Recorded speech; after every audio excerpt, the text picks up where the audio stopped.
میرا اللہ کہہ رہا ہے، اگر تو یہ چاہتا ہے کہ تیری ہر خواہش پوری کر دوں تو ایک طریقہ میں بتاتا ہوں۔ ایک طریقہ تم نے بنایا ہے کہ پیسہ بناؤ، ڈالر بناؤ، پاؤنڈ بناؤ، پھر جو چاہے مرضی کرو۔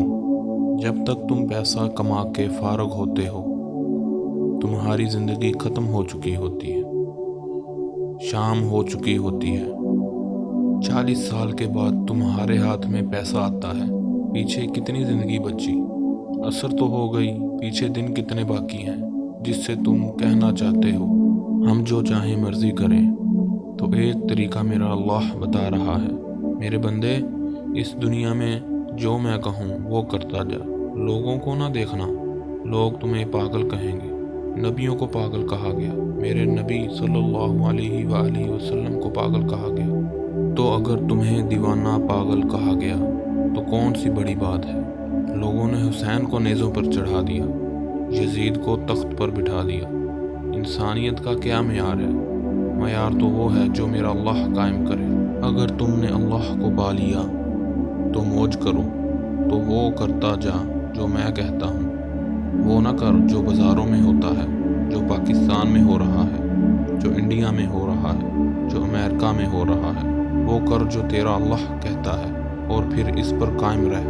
مجھ سے ڈیل کر، تیری یہ چند صبحیں ہیں، تیری یہ چند شامیں ہیں۔ زندگی 50 60 70 سال کیا زندگی ہے؟ کہا اس میں بس تو میرا بن جا، کمانے جا نہیں روکتا، شادی بھی کر، مال بھی بنا، مال جمع کر، زکوٰۃ دے دے، جمع کر، کوئی نہیں روکتا، 2.5% مجھے دے دے، باقی بے شک جمع کر لے، میں نہیں روکتا۔ 10 کے بجائے 100 دکانیں کھول لے، پر ایک شراب کی بوتل نہ رکھنا، ورنہ تیری میری جنگ ہے۔ کاروبار کر، سود پہ نہ جانا، ورنہ تیری میری جنگ ہے۔ میں یہاں کچھ نہیں کہوں گا، یہاں تو یزید کو تخت پر بٹھا دیا، حسین کو نیزے پر چڑھا دیا۔ دنیا کا کیا ہے؟ پرشین رومن امپائر کے بادشاہ سونے کے برتنوں میں کھانا کھا رہے ہیں۔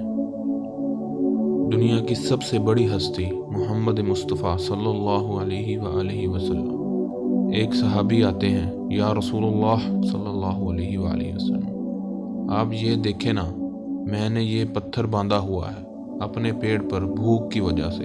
آپ صلی اللہ علیہ وآلہ وسلم نے اپنا کرتا اٹھایا، کہا میرا بھی دیکھو، 2 پتھر باندھے ہوئے تھے بھوک کی وجہ سے، پیٹ کو ٹائٹ کرنے کے لیے، بھوک کا احساس نہ ہو۔